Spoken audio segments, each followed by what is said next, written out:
Al Jazeera Podcasts. Today, have hundreds of migrants disappeared from a Florida detention center? The Miami Herald reports about 2/3 of the 1,800 immigrants who were held there in July have gone missing from ICE's online database. We'll take a closer look at the Trump administration's Alligator Alcatraz, which Amnesty International calls a human rights disaster. I'm Natashe Del Toro, and this is The Take.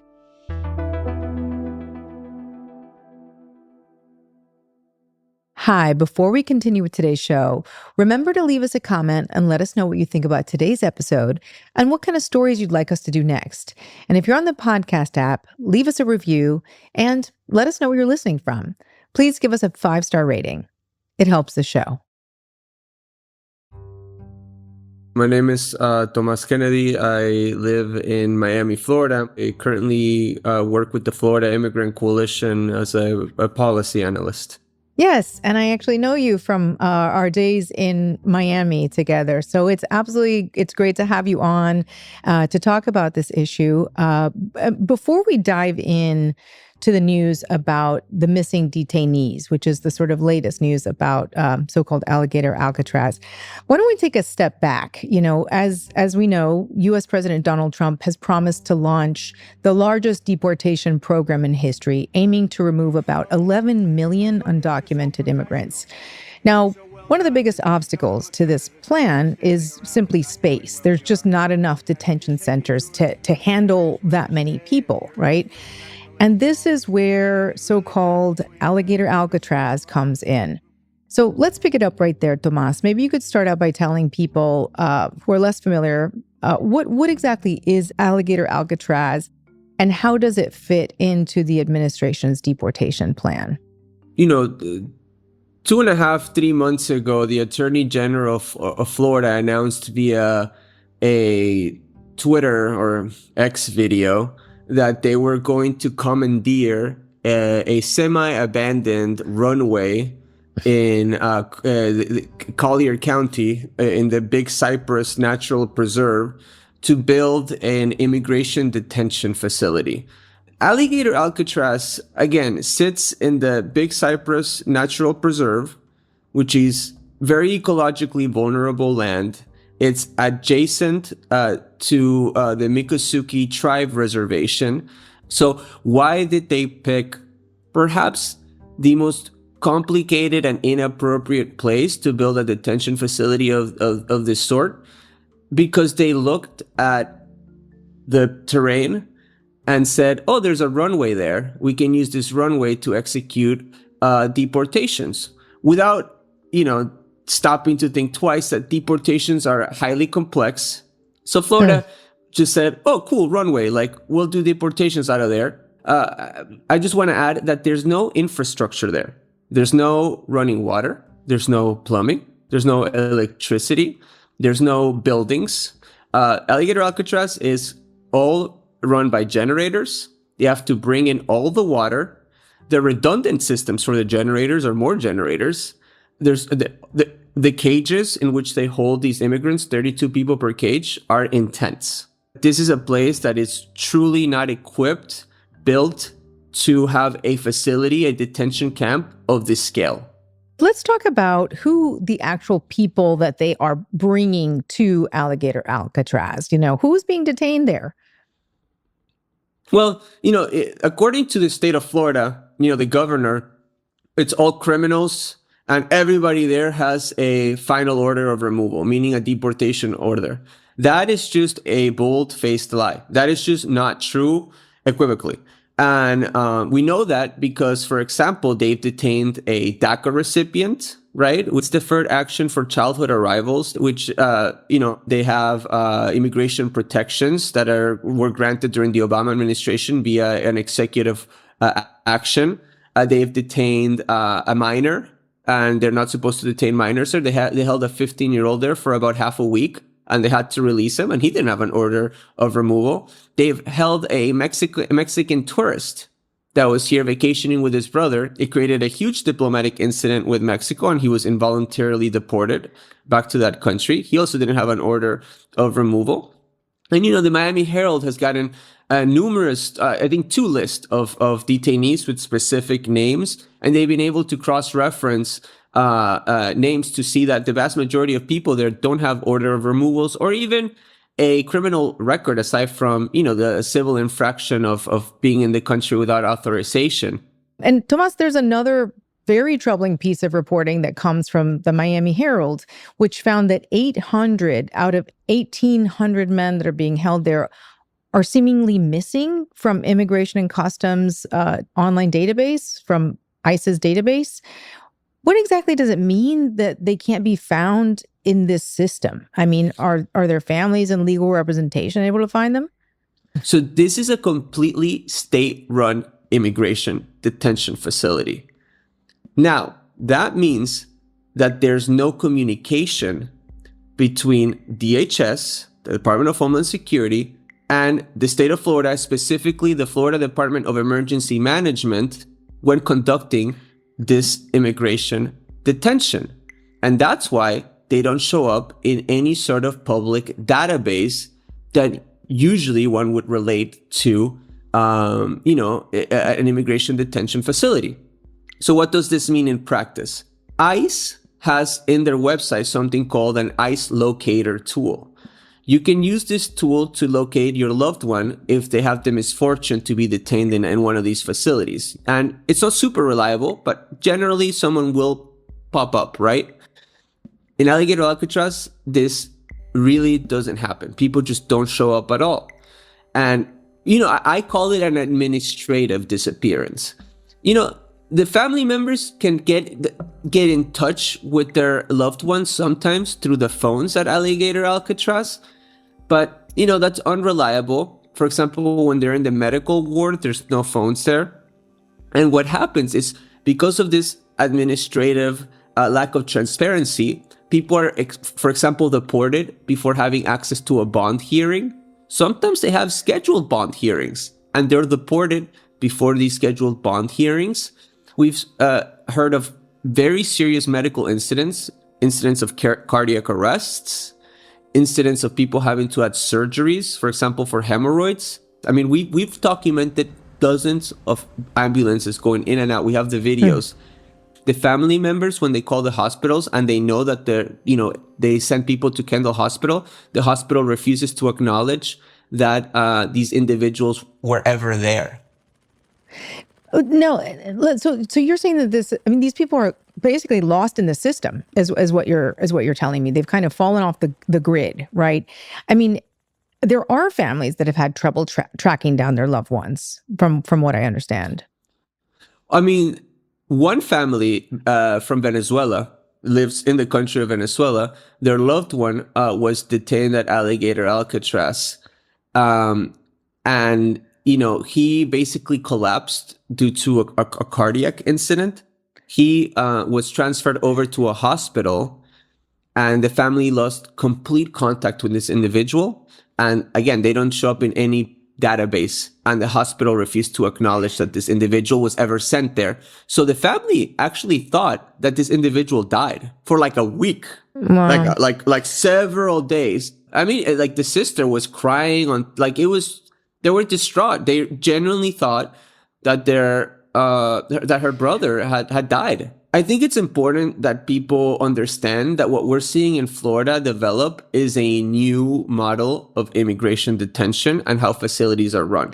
This facility is truly running as an extrajudicial black site without any sort of overview, transparency, visibility. It's so bad. Look, listen, I've talked to reporters in the past few days from Huffington Post, from the Associated Press, and from the New York Times, serious outlets that have called me and said, Tomas, can you get me the total population number of detainees at this facility? Because the Florida Department of Emergency Management, they're not telling us. And I say, you think if they don't tell the Associated Press, they're going to tell me? You can't even get from Florida, not a specific list with names, just a total number of detainees there. So there's basic information that's missing. I mean, about the population that's there, the people that are there, if they've had any kind of incidents where they've had to go to the hospital. I mean, there's just a lack of information about these people that are being held there, which is, not how things should be run, and also terrible for these people's families as well.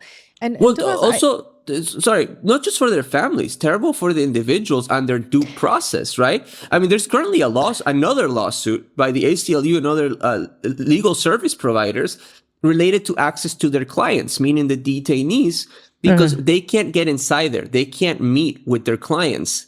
The only way they can talk to them often is through the phone, and the phones are monitored. They're surveilled, meaning it breaches, client-lawyer confidentiality. Right. So this is like a true violation of due process.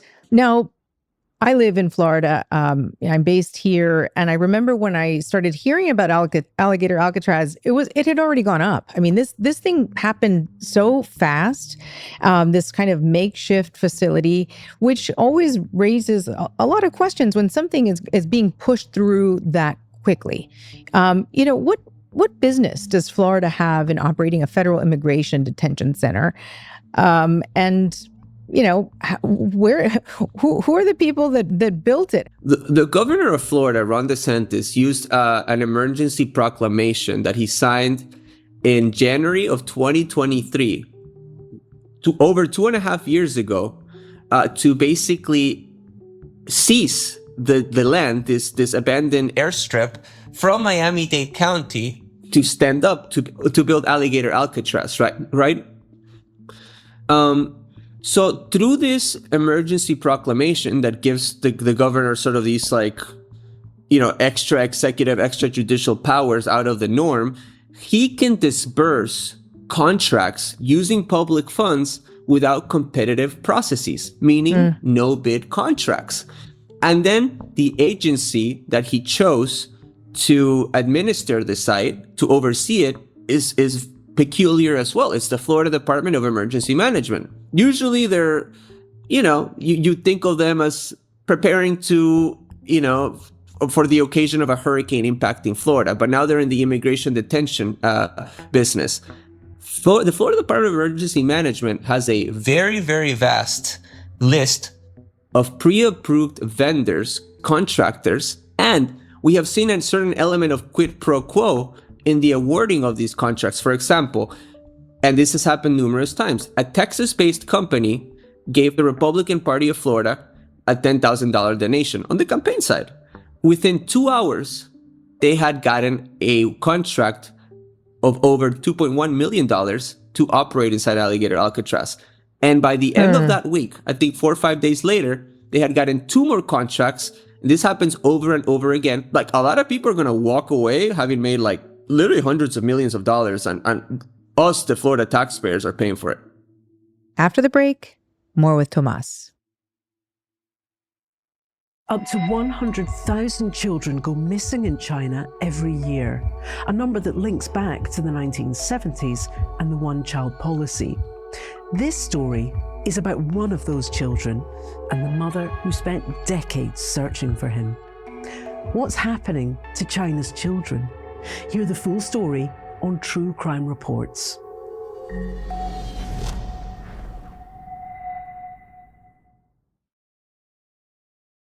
Mom, I mean, you're just raising, there's a lot of issues here around transparency, around accountability, and human rights, obviously. I mean, there was another thing. When this detention facility was announced, Florida's Attorney General released this promo video, and there's rock music in the background, and he's talking all tough. You don't need to invest that much in the perimeter. If people get out, there's not much waiting for them other than alligators and pythons. I mean, it has also just this kind of almost like a reality television show vibe around it. And then you have the president making jokes about alligators chasing migrants who might try to escape. The snakes are fast, but alligators are, we're going to teach them how to run away from an alligator, okay? If they escape prison, how to run away. Don't run in a straight line. Run like this. And you know what? Your chances go up about 1%. Florida GOP officials were even selling Alligator Alcatraz merch online. You know, it's this very serious thing that's being turned into a spectacle. What's the message here, Tomas? What message does this send? The Attorney General of Florida, the governor, and Trump talk about, Alligator Alcatraz as this sort of like, one way in, no way out. If you escape, the gators are waiting for you out there. The word alligator bait, and for the uninitiated in Florida history, alligator bait is actually a racial slur. During the antebellum South, during the times of slavery, and during the Jim Crow era, basically in the South, alligator bait was used to refer to small black children that were used as bait in alligator hunting. So it's particularly nasty, the historical illusion that they're making here. And again, this sort of just one way in, no way out language. I mean, it's offensive. Wow. I mean, and we've heard a lot of allegations of mistreatment and punishment, brutal punishment that's being handed out by some of the guards. I know there was one Nicaraguan man saying that he was forced to stand out in the hot sun, chained to the ground for hours in the middle of the day in the Everglades in the summer. W. Wasserman Schultz, a politician from Florida, called Alligator Alcatraz an internment camp. What we saw, the conditions that we saw inside this internment camp, which it is nothing less than that description, were really appalling. Anybody who's been there knows that this is not a hospitable environment. Maybe you could talk about what it's like for people living there. So, we've been described both by detainees and their family members, insufficient food, for example. People are in a constant state of caloric deficit. They take everyone out to eat and give you 5 minutes to eat. If you don't finish all your food in those 5 minutes, you have to leave what's on your plate, get up, and throw it away.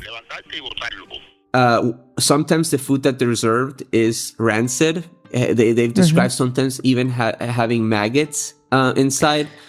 There's not enough water, particularly for the toilets, and these are portable toilets.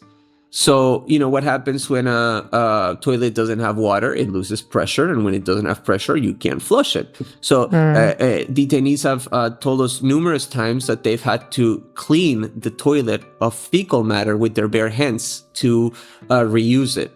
They've also described that the lights, which are like, sort of fluorescent floodlights inside of the tents, are never turned off. They slightly dim them at night, but they're never turned off. It's difficult to sleep when you have a floodlight on your face. So people are just constantly in a state of tiredness. The security is completely operated either by Florida state law enforcement and mostly private contractors. And the contractors that they've hired, they're just not qualified.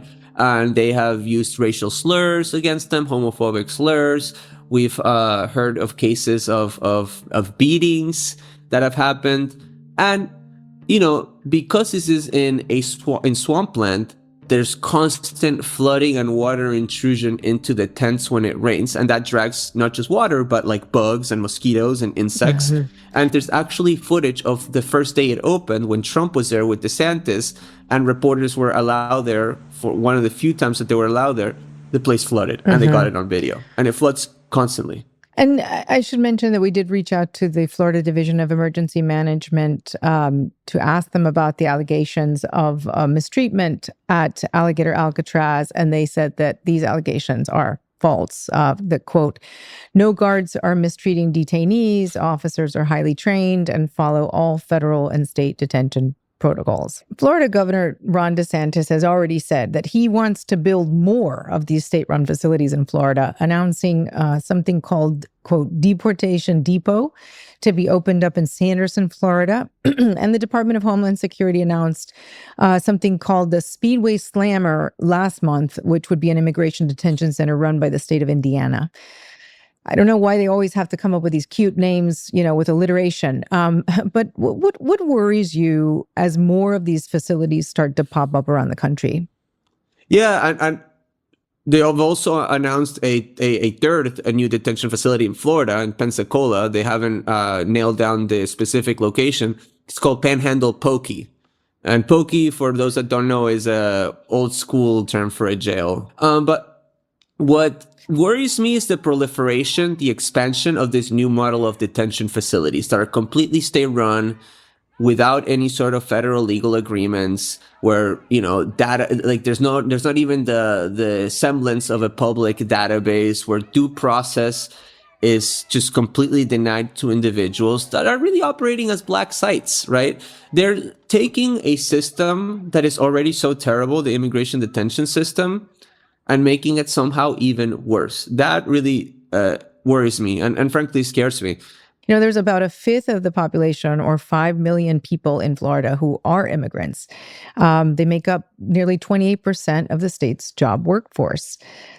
Not to mention all of the cultural and social impacts of immigrants, the food, the festivals. In Miami, people speak to you in Spanish everywhere you go.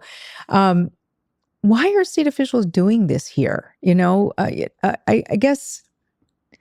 couldn't this backfire? Why was Alligator Alcatraz even built in the first place? There's so many reasons, but I'll give you two that I think are the predominant reasons. One is that political ambition. And we know that DeSantis wants to run for president again, right? So he has to stand in a debate stage in New Hampshire, probably during a primary, or in a debate stage during the Iowa caucuses. And he needs to tell them, look what we did in Florida. We built Alligator Alcatraz. I was the hardest on those immigrants, right? So he needs to posture as having upped the ante from Trump, because that's where politics are right now. It's sort of like a race to the bottom. But I think the most important reason beyond that, the systemic reason, is the financial incentive. This is a business. And unfortunately, it's a legal business that it's so ingrained in our political process. And again, it involves funneling hundreds of millions, if not billions of dollars from the public sector into private contractors that later give political contributions to the same politicians that funnel the public sector money to them to operate these immigration detention facilities. People are making billions of dollars through this. And that's the real reason why this is happening. The words that will stick in my mind as we wrap up are Alligator Alcatraz and race to the bottom. Tomas, thank you so much for coming on The Take. No problem. Thank you for having me and talking about this issue.